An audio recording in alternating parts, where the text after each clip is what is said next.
Halo, gue Adi, seorang senior kaloris, dan ini adalah Prodigy Podcast. Podcast kali ini gue akan menceritakan, mungkin sebelumnya gue bicarakan tentang produser, dan ini kayaknya lebih spesifik produsernya, dan secara perjalanan ini cukup lama sama gue, keluar masuk, tapi ini gue akan menceritakan hal yang lebih kompleks tentang bidang atau job desk-nya dia sebagai produser. Perkenalkan, dia adalah gitu.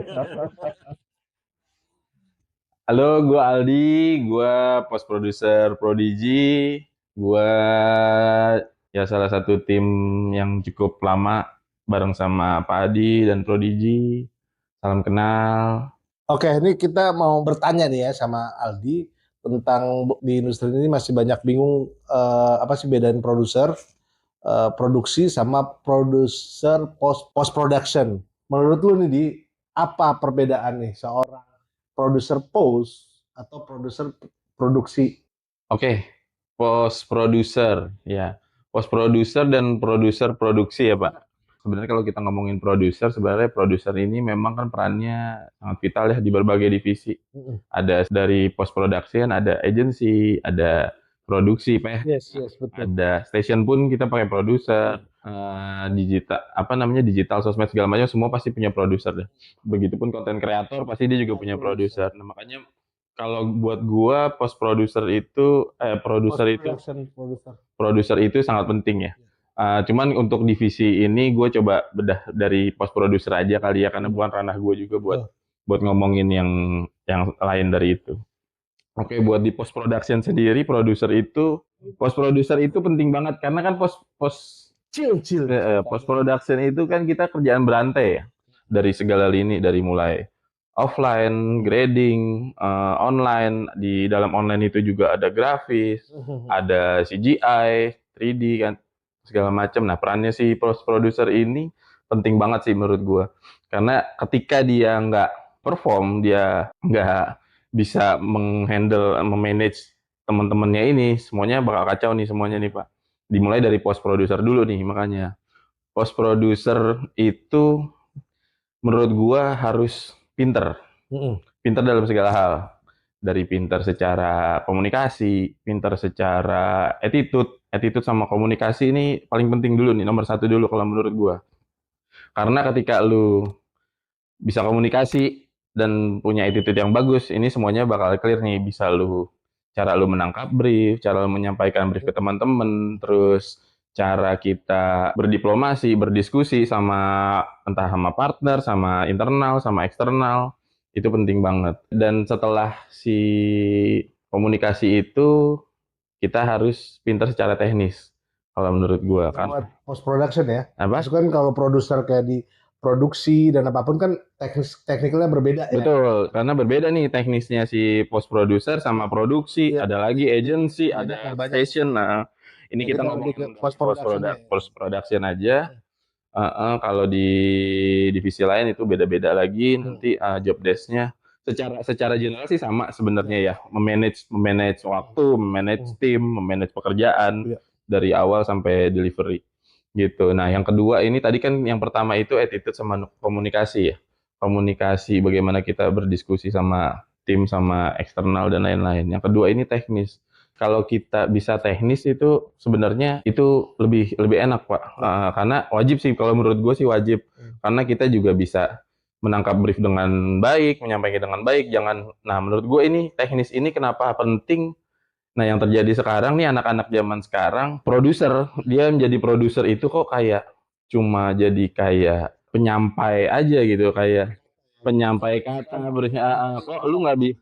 Nah, harusnya kan kita produser itu udah bisa memfilter, udah bisa, malah kita harus 2-3 langkah di depan sebenarnya gitu. Malah kita harus udah ngebayangin apa yang bakalan nanti ditanyain sama editor gitu.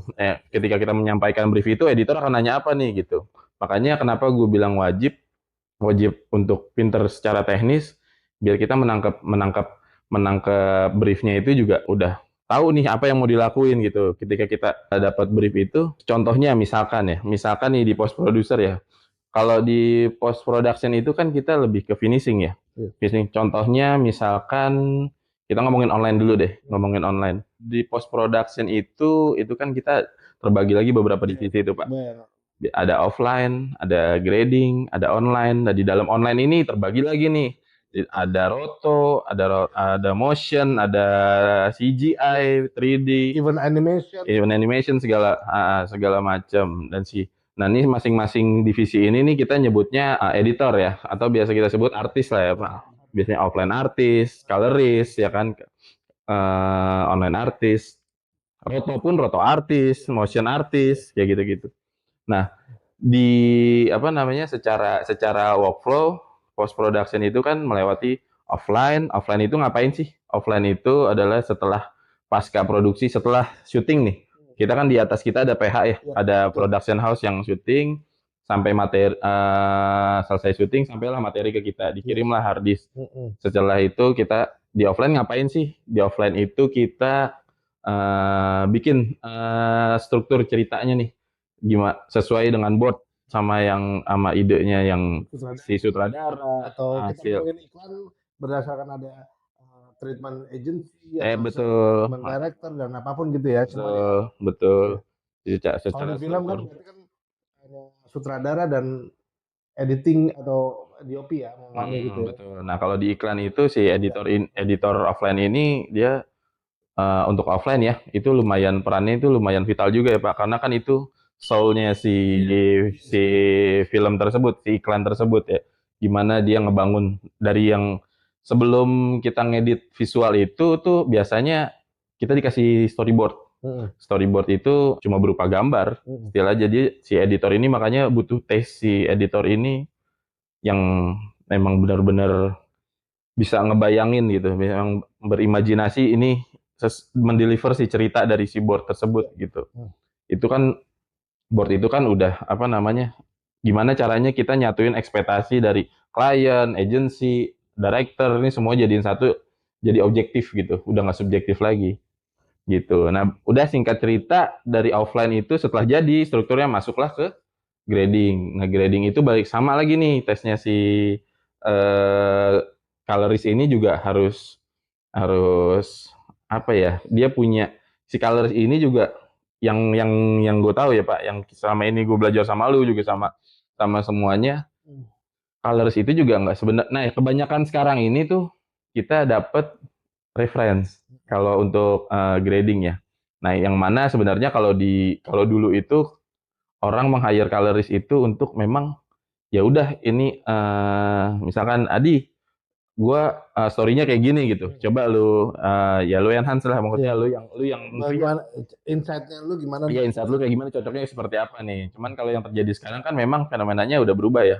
Kalau sekarang ini gue mau kayak gini, referensinya kayak gini. Ya balik lagi berarti sekarang coloristnya harus menyesuaikan gimana gua mendapatkan warna ini gitu dengan source, dengan materi yang seperti ini. Entah source-nya terbatas atau memang source-nya cocok kayak gitu. Kadang kan memang banyak aspek ya, misalnya dari persyutingan cuaca juga apa, betul, lighting, semuanya semua hal ya. Lighting yang kita punya ternyata beda sama lighting ada di reference kan. Itu yang sering kejadian kan.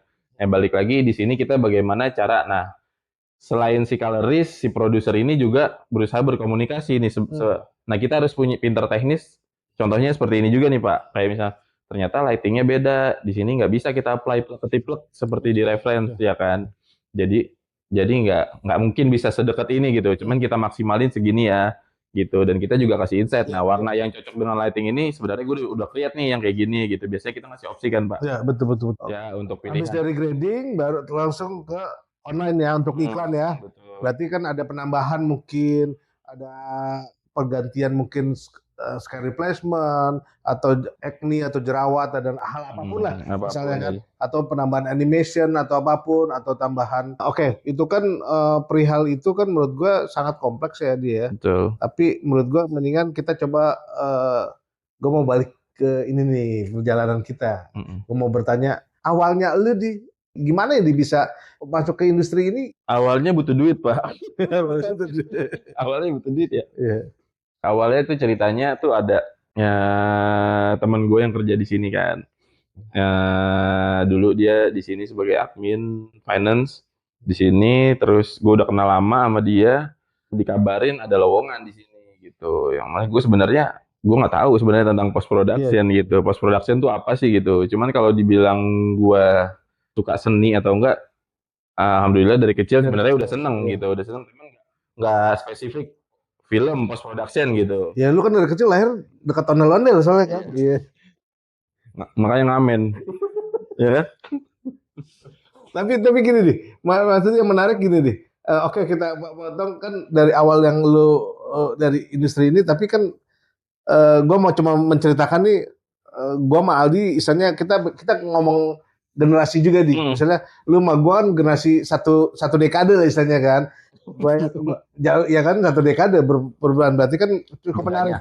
Maksudnya cukup menarik, kita nih Prodigy menceritakan kita nih banyak ada generasi keberapa dan apa dan Ali yang sama gua beda satu dekade, which is ya 10 tahunan lebih. Jauh. Nah, tapi yang gua mau ceritakan ke Aldi adalah bagaimana apa sih perihal dari lu nih awal masuk industri ini, terus lu menyikapinya seperti apa, tapi bagaimana lu harus juga apa yang lu lihat terjadi dengan eranya lu, terus dengan ada perubahan teknologi terlalu cepat, apa sih yang mau lu sharing ke teman-teman nih ke industri ini kan, atau teman-teman yang misalnya ingin masuk ke industri ini gitu. Industri ini itu apa tuh Cerita dulu ya awal buat gue join sama Prodigy House. Awal join itu kan gue as a facility. Facility itu ngapain sih? Facility itu bagian dari produser.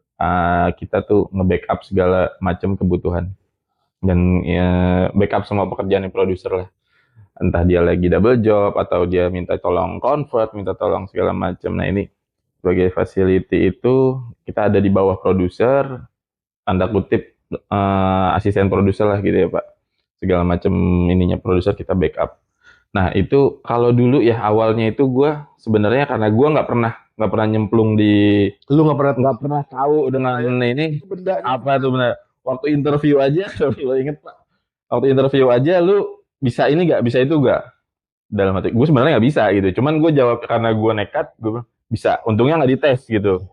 Nah mulai di situ gue belajar tuh ngulik apa sih After Effects, apa sih itu Photoshop, atau apa sih itu Illustrator, yang pokoknya software yang support untuk editing gitu. Terus apa sih ini yang dikerjain di Prodigy House? Oh ternyata bikin iklan, bikin film. Nah itu gue coba, yang pertama itu adalah gue coba interest dulu sama bidangnya gitu. Betul, Itu yang pertama gue.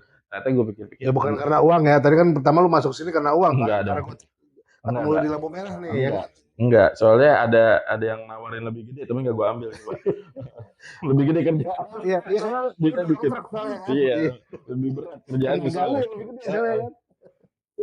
Sampai mana tuh tadi? Terus gue coba interest dulu sama pekerjaannya gitu. Gue lihat dulu, gue beradaptasi gitu. Memang adaptasinya nggak bisa memang nggak bisa cepat juga ya, karena kan memang sesuatu yang baru. Cuma gue gimana caranya nguber nih? Gimana caranya nguber? Yang pertama gue rasain itu pertama kali itu masuk adalah gue bingung. Gue bingung itu gue melihat Pak Adi, ngeliat senior yang lain, editor online, editor segala macam, ngobrol bahasa teknis, bahasa segala macam. Gue kok ngerasa gue nggak ngerti apa-apa gitu. Ini gimana cara gue nguber mereka ini ya? Gimana caranya gue biar bisa ngobrol sama mereka nih? Itu dulu gitu. Kalau gue bisa aja sebenarnya nanya gitu. Cuma gue nggak mau nanya yang cuma basa-basi. Nggak mau, gimana caranya gue coba browsing dulu sendiri segala macam, benar-benar belajar sendiri, mencari informasi sendiri dulu, dan akhirnya mendekati satu persatu. Emang kita duduk dulu segala macam di sebelahnya, terus belajar. Nah sampai dari situ sampai nemu, wah ini menarik gitu, ini kayaknya emang passion gue deh gitu, emang passion gue. Dan kalau lu inget Pak, emang di Prodigy ini kan memang dibebaskan ya kita waktu itu ketika jadi facility itu, kita dibebaskan untuk cari tahu semua divisi gitu, yang lu harus cari tahu semuanya gitu. Passion lu di mana? Passion lu di mana? Sampai akhirnya ada pertanyaan dari Padi kan, lu udah mulai ketemu belum passion lu gitu. Nah di situ ya so far sih gue selama jadi facility udah lumayan merasa passion, dan akhirnya gue belajar teknis sendiri dulu nih. belajar teknis dulu dari mulai After Effects.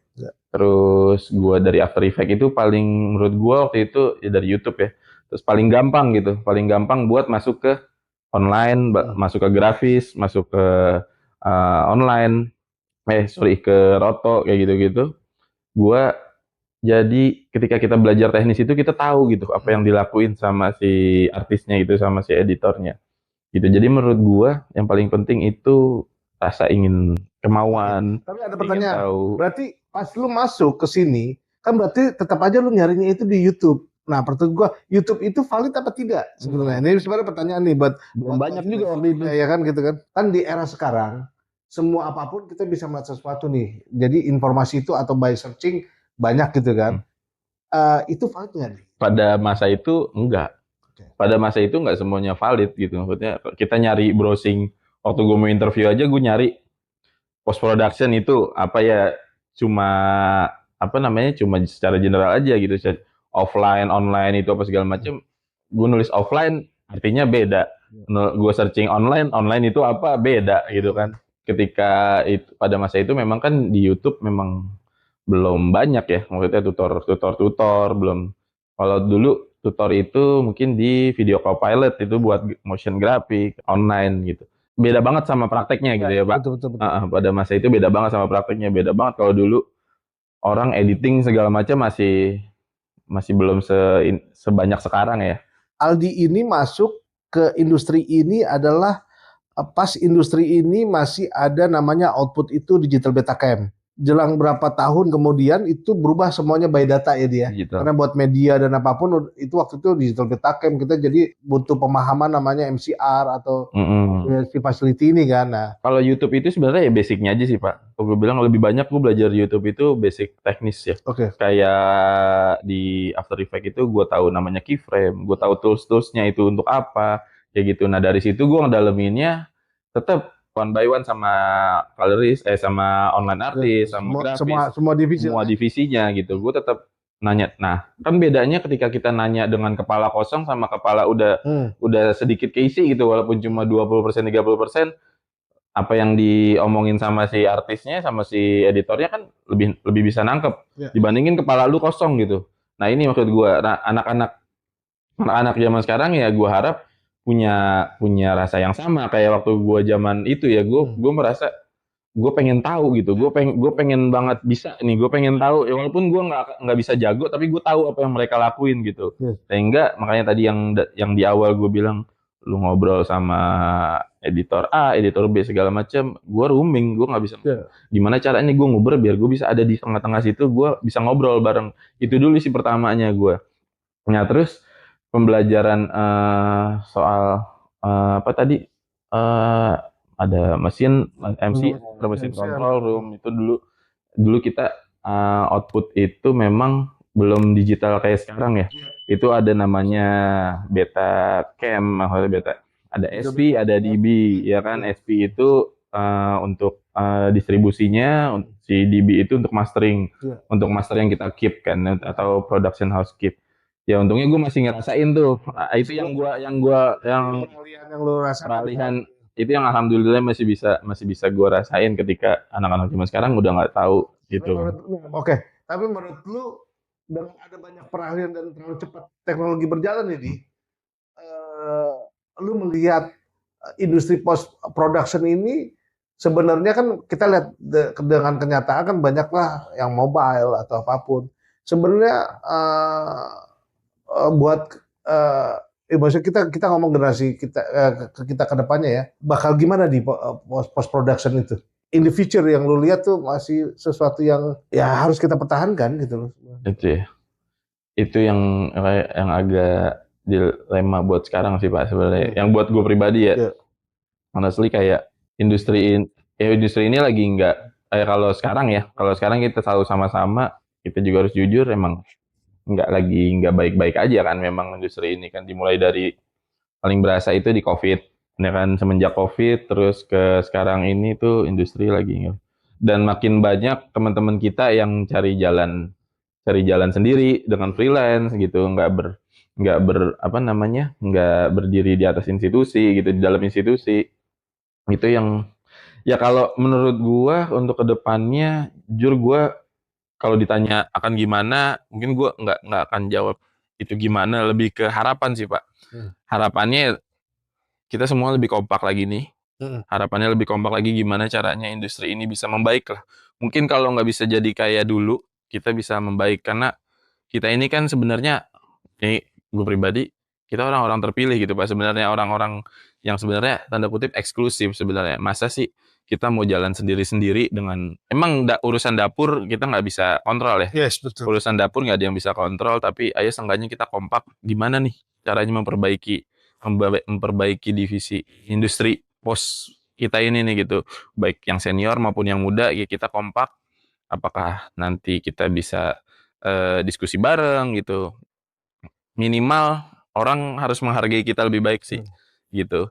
Bukan segi angka doang ya, karena sekarang ini krisisnya udah bukan cuma uang. Kalau menurut gua attitude ini ini yang paling Baik, ini yang ini yang macam paling menurut gua ini paling krisis sih iya. sebenarnya karena ya gua masih muda, tapi ya gua masuknya lebih muda lagi waktu itu gitu. Padi tahu sendiri Yang di 20 ya, oh enggak. 20 sekarang 23. 13.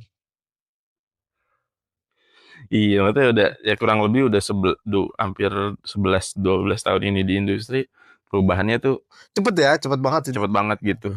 Ya yang paling berasa sih sekarang ya itu sih Pak, gimana ya kalau udah nyangkut attitude kayak harusnya kan kalau lu nggak tahu atau lu nggak bisa diskusi, bukannya bukannya so tahu gitu. Nah ini kebanyakan orang-orang yang so tahu gitu. Gen Z, yang kan Gen Z ini, kalau dulu gue diomelin atau lu sering negor gue segala macem, mungkin kita ngerasanya kesel, iya kesel nggak bohong kalau kita bohong banget kalau kita nggak kesel. Tapi rasanya tuh jadi dendamnya tuh beda. Dendamnya tuh lihat gue besok gimana gue bisa ngelakuin ini dengan baik, lu nggak akan marahin gue lagi, lu nggak akan tegur gue lagi gitu. Gue akan buktiin gue bisa. Tapi kalau anak zaman sekarang kayak, ya apaan sih gitu, ribet banget sih kayak gitu-gitu. Bukannya termotivasi malah cuma dipendem doang gitu atau resign gitu.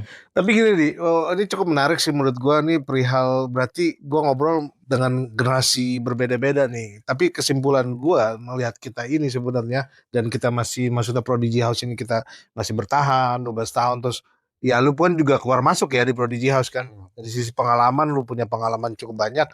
Tapi gua cuma ngambil Diusir soalnya waktu itu ya keluar ya. iya diusir banget lu. Masa lu bangsat nih kalau kayak gitu ya. Nah, tapi gue ini, maksudnya kesimpulan dari ini yang gue tangkap adalah tadi kan perihal pemahaman dengan dan teknologi terus lu lihat ada semacam itu makanya waktu gue bilang malu cara perubahan itu pelajari kan adalah bagaimana lu melihat dari keseluruhan hal kan. Tapi secara sekarang sebagai post production kan ada sesuatu yang sebenarnya ada intisarinya yang berbeda dengan era sekarang. Era dulu ya menurut gue ya. Tapi pemahaman yang gue mau ambil adalah bagaimana kita juga tanpa kita sadari kita pun juga harus memahami generasi-generasi sekarang nih bagaimana untuk kita grab mereka karena kan ya ya secara pribadi ya Prodigy House akan berjalan dengan berinovasi dengan eranya nih maksudnya secara teknologi, secara human dan apapun. Nah, yang cukup menarik adalah 3 kata nih buat Prodigy House nih buat lu nih. 3 kata yang terpikir lu tentang Prodigy House. Tentang Prodigy House buat gua. 3 kata Prodigy House. Buat gua Prodigy House itu rumah. Buat gua Prodigy House itu keluarga ya. Pun bukan keluarga yang terbaik, tapi ini tempat gua lahir gitu, tempat gua yang gue banyak belajar di sini gitu. Buat Prodigy House itu tempat belajar yang menurut gue ketika gue pernah gue juga pernah coba di pos lain, gue pernah coba di institusi lain itu berbeda gitu ya, berbeda workflow-nya, berbeda cara belajarnya gitu. Di Prodigy ini menurut gue emang tempat yang pas buat belajar karena dari base benar-benar dari base teknis komunikasi segala macam itu diajarin di situ bisa kita pelajarin semua di situ gitu. Kalau Prodigy House sendiri ya sama kayak yang sering Pak Adi cerita, emang Prodigy House itu kan tempat dari arti Prodigy House sendiri itu kan memang orang-orang yang punya apa sih namanya, Ya talenta, talenta terus ambisi gitu kan segala macam untuk lebih baik lagi. Buat gue ya Prodigy sih rumah dan keluarga. Oke guys, senang nih cerita perihal ini. Sebenarnya masih banyak banget nih gue menceritakan karena sisi pengalaman Aldi, sisi perjalanan kita di Prodigy House ini cukup banyak dan mungkin ini masih singkat. Buat teman-teman atau generasi sekarang untuk memahami ini mungkin bisa komen nanti di perihal ini atau datang ke Prodigy House gitu aja. Ya, Kalau ya, suka guys. episode ini jangan lupa ya, Ya, share like. and subscribe Gitu dong. Prodigy Podcast. Oke, thank you. Bye bye.